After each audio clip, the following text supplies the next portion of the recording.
welcome back to my channel. This is the 5th episode of Turtle Lake Drive review. If you like this video, please like it, and if you like the channel, please subscribe. Okay, we get to where now AJ's nightmares are starting to get worse. Sam comes back from Corey's apartment. And while she was,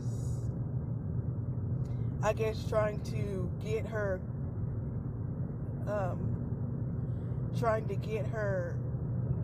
thoughts together over and process what just happened over what Arnez said, she comes home, sets everything down, and looks through the envelope.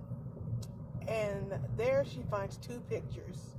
I think one of them must have been from the girl that originally lived there, Megan. And so there was a little video, and she watched it. And it showed her and Corey arguing. And Megan, the girl, kept threatening to shoot herself.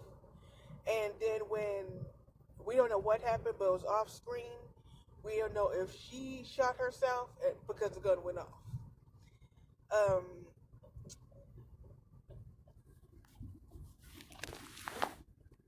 Sam has a nightmare, night terrors. Then the next morning, AJ walks downstairs and he starts coughing. He's sick.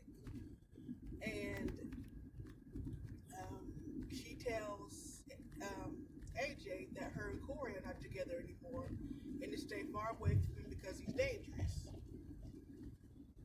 Well, I think AJ already knew that because even in the very first episode, he had his suspicions about Corey before the mom did.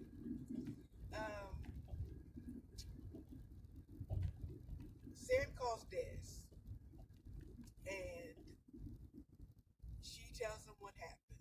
And while along,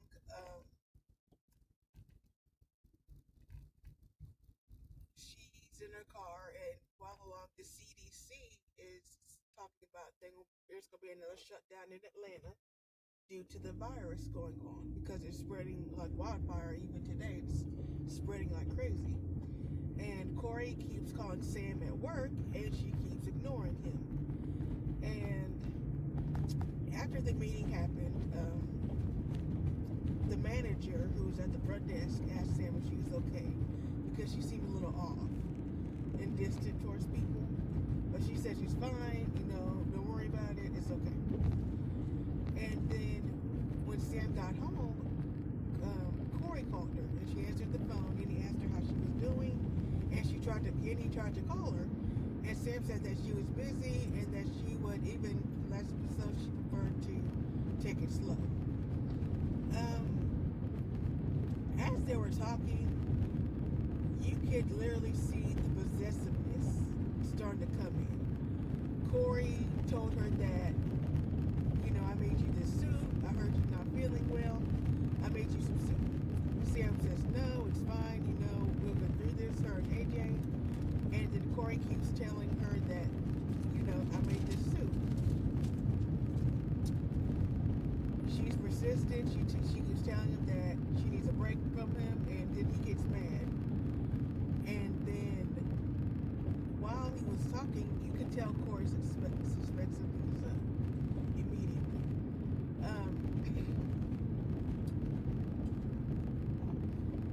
Sam hangs up on Corey, and Corey gets mad and angry.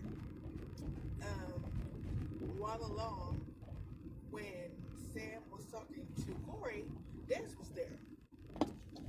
And Des said that, you did good, and he said that Corey knows something is up, obviously. And she said, yeah. And so Des said, just go to the police, file a police report. And then he started talking about how Des and Corey was in the same academy together. I'm guessing they was in the police academy. And now Arnez went to the police about it, And some of Megan's family members now wants the case reopened again. Because came to find out, Corey was the one that called the police because he found the body. Now remember, Sam watched the movie and it was nothing like that. And so Sam said, what should she do? They said go to the police police station, just file a report. And then before Megan, was a woman named Stephanie Love who filed a complaint over Corey, and then she didn't go through with the complaint because she moved away. And so Corey didn't really get no chance to really, go to jail or even have a case opened on her. So before Des left, he gave her a gun. He gave Sam a gun and told her, just watch yourself, be careful, and if you need anything, just call me and I'll help you. She says, okay. Sam seemed unsure. She put the gun in the drawer, and we never heard from that. And then this part right here is ridiculous. Nana called. She's been calling Sam for 4 days. Sam hasn't answered her phone. But when Des calls, she answers the phone. Now, I kind of have a problem with that because, yes, nowadays, she's worried about it. I mean, she's worried about her and her daughter and her grandson moving to another state. That's understandable. But at least answer the phone. I mean, don't just really leave her in the dark. Just let her know how she is, so that way she won't be panicking.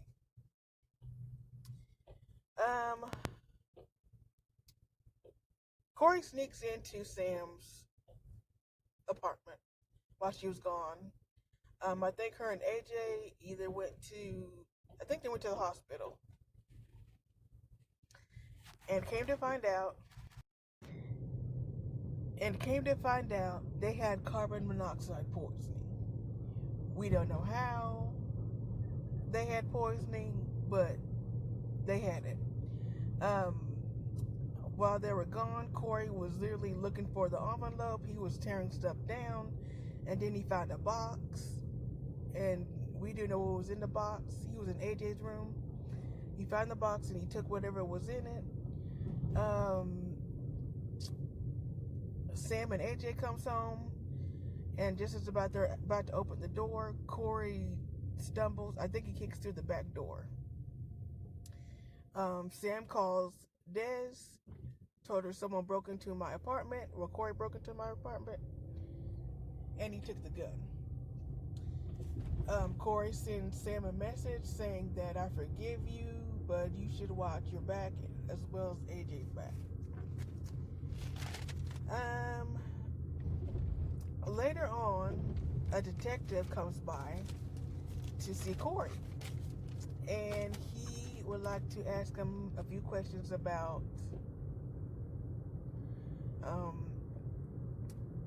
Megan Phillips, what happened to her. And Corey seemed very calm about it. He said, well, I thought the case was closed. It was ruled as a suicide. The detective said, no, we're reopening this case because the family members need closure. Aunt Joe and Nana was at the apartment, and she asked how they were doing. Aunt Joe said that she had spoken to her, and Nana said, please don't lie to me. I know something is wrong. Came to find out, Sam watched her father get shot by the police. They pulled both of them over. The police knew who he was, and they shot him. And Sam saw this. it really broke my heart even nowadays, because this has been black people fighting the police has been going on for years and years. I mean, it's starting to get ridiculous at this point, and I wish we don't really need to defund the police. We just need to have them at least be held accountable for something. But anyway, Sam went to the main office, told her that the office manager or whoever she was, that Corey broke into her house and that she's worried about it and that she wants to file a complaint against him, and she wants the locks on the doors changed. The woman doesn't believe her. She claims Sam is trying to get out of her lease. Sam gets angry and tells her that she's going to move out. She's moving out. She's not coming back no more. Don't ask her. She's leaving. Because the woman said that she claimed that she's trying to get out of her lease, or that she wanted to pay for it. Sam gets angry and tells her that it's over with. When locks change, she's leaving and she's done. The maintenance guy came by, changed the door locks. He said that this one is free, but the next one will be charged. And Sam said it's okay because she's moving out. The maintenance guy. Remember, AJ and Sam had carbon monoxide poisoning, and they didn't know how. Well, came to find out, the maintenance guy walked around, and he said someone put a hole in the gas vent, which my guessing caused the carbon monoxide. And so then the alarms didn't have no batteries in them. And so, in other words, they would have been dead. So he was basically trying to kill him. And came to find out, the maintenance guy saw Corey trying to get the keys to Sam's apartment.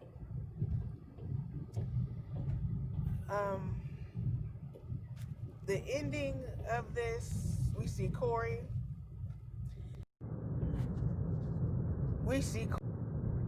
And talking to a group of kids, bad kids, and he asked them to do him a favor. We later find out that Corey saw AJ walking the dog, and I guess we don't know what happened after that. Sam goes to dinner with Dez. Is having dinner with Dez, and Dez leaves, and he gets jumped. Before he gets jumped, one of the kids pull out a gun, and Dez says, I think he says, "Watch yourself, son." And then we don't know what happens after that because the screen went black. I liked this episode. It was very entertaining.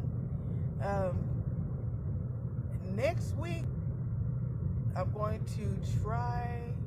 Next week is New Year's, so I'm not really going to review it, but I'll try what I can do.